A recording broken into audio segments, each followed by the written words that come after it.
So DC have taken big steps to clean up the mess that was Batman v Superman. After scathing reviews, relatively lukewarm box office receipts, and a last-ditch though much improved Ultimate Edition, something pretty drastic was needed to get fans back on board. And more importantly, to cheer Ben Affleck up. Aw, don't be sad, Ben. There you go, that's better. And so begins DC's Damage Control. Not only did we get a quirky final look at Suicide Squad and a cool first trailer for Wonder Woman, we were also treated to an extended teaser for Justice League, a movie that's almost 18 months away, compared to the first trailer for BVS, which didn't appear till 11 months prior to release. Warner Brothers have also allowed critics to release information about set visits early. Though this all seems a little bit desperate, there's obviously a lot at stake. And looking back at the first trailer for BVS, plus all the dark, brooding, auxiliary marketing materials, the tone instantly feels different. So many characters, so many jokes, and holy Martha, is Superman smiling? The addition of Jeff Johns to the creative team seems to have had a swift and resounding impact. Suicide Squad is tracking to make over $100 million in its opening weekend. Wonder Woman looks like a worthwhile, if overstuffed, actioner. And Justice League, Rise of the Planet of the Revenge of the Justice, has definitely given us a lot to be excited about. But let's not start sucking each other's dick just yet. Wonder Woman and Justice League seem overly derivative, so let's break down what we got. Starting off with Wonder Woman, the trailer delivered pretty much what we were all hoping for. A solid looking period movie with plenty of action to boot. Call me cynical though, but it did feel very Captain America-esque. You got the wartime setting, a shield, and of course a star-crossed romance. And was that Hawkeye? More worryingly though, the action unfortunately reeks of Zack Snyder's influence. Yeah,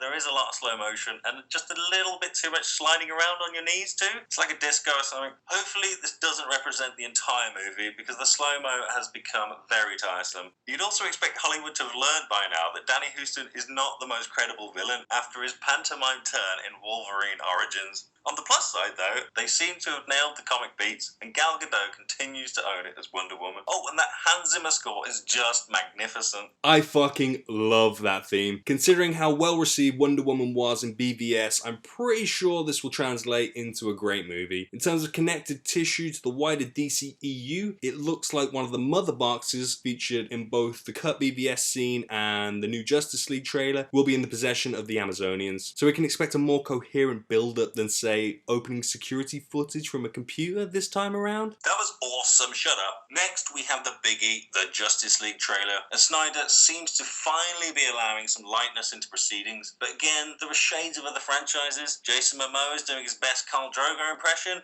or is it Conan? There's a more gag-orientated, dare I say, Marvel-style approach. Batman's putting together a special team. Putting together a special team. Not this guy again. Wait, hang on. I'm putting together a team.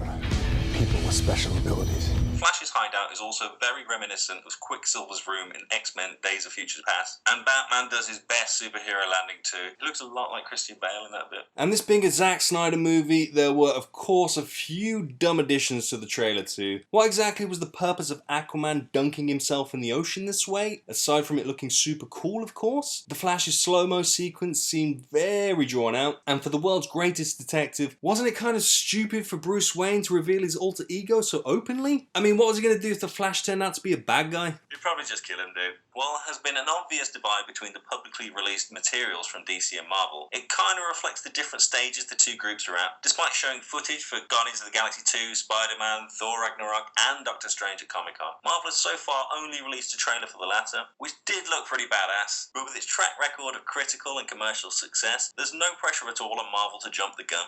Or shark. On the other hand, DC hasn't had the most favourable start, but it's early days and these new trailers have definitely got the Doopie Bros excited to see more. And while the fanboy debate rages on, we're just happy to see DC back in the game, even if the new material does feel a little familiar. I liked the Justice League trailer, DP. I watched it many times in a row, especially for bearded Bruce Wayne versus bearded Aquaman. There was a lot of beards on the go, but it was a beard off for one portion of it, but then they both realised their father's name was Thomas, and they settled their differences.